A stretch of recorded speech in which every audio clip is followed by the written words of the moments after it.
চীন বাংলাদেশের ৫০ বছর সম্পর্ক উদযাপন উপলক্ষে দেশটিতে প্রধান উপদেষ্টার সফর কূটনৈতিক মহল ও আন্তর্জাতিক সম্পর্ক বিশ্লেষকদের আলোচনার কেন্দ্রবিন্দুতে রয়েছে। সরকারের পক্ষ থেকে প্রফেসর ইউনূসের এই সফরকে সম্ভাবনা মনে করলেও বড় কিছুর সম্ভাবনা দেখছেন না আন্তর্জাতিক সম্পর্ক বিশ্লেষকরা। তারা বলছেন, নির্বাচন ও স্থায়ী সরকারের উপর নির্ভর করেই এদেশে ব্যবসা বাণিজ্য ও বিনিয়োগে মনোযোগ বাড়াবে চীন। শাহরিয়ার বাঁধনের বিশেষ রিপোর্ট। চীন ও বাংলাদেশের মধ্যে রয়েছে বন্ধুত্বপূর্ণ সম্পর্ক ও ধারাবাহিক উন্নয়নের দীর্ঘ ইতিহাস। প্রতিটি সরকারের মতো অন্তর্বর্তী সরকারও গুরুত্ব দিচ্ছে চীনকে। এরই ধারাবাহিকতায় চীন বাংলাদেশের ৫০ বছরের সম্পর্ক উদযাপন উপলক্ষে ২৬ মার্চ সে দেশ সফরে যাচ্ছেন প্রধান উপদেষ্টা ডক্টর মোহাম্মদ ইউনূস। চীনের সাথে সাংস্কৃতিক, ব্যবসা বাণিজ্য, উচ্চশিক্ষা কিংবা ভ্রমণে আগ্রহী বাংলাদেশের মানুষ।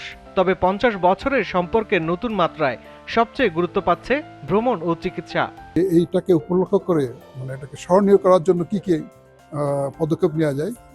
প্রথম মাথায় আসলো যে আমরা মেডিকেল ট্যুরিজমটাকে যদি চালু করতে পারি। ক্যান্সার হসপিটাল সহ মোট 4টি হসপিটাল তারা এই মুহূর্তে বাংলাদেশিদের জন্য স্পেশালি তারা অ্যালোকেট করে দিয়েছে।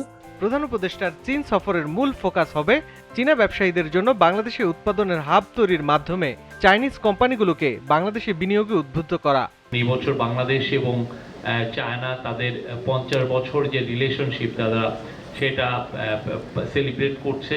তো এটা হবে মোস্ট ইম্পর্টেন্ট ভিজিট তারা মনে করছে। ইন্টারিম গভর্নমেন্টের তরফ থেকে ফোকাসটা থাকবে যে চাইনিজ কোম্পানিগুলো যাতে বাংলাদেশে এসে তাদের ফ্যাক্টরিগুলোকে রিলোকেট করে। ব্যবসা বাণিজ্য ও বিনিয়োগ বাড়াতে চীন নির্বাচিত সরকারের অপেক্ষায় রয়েছে বলে মনে করেন আন্তর্জাতিক সম্পর্ক বিশ্লেষকরা।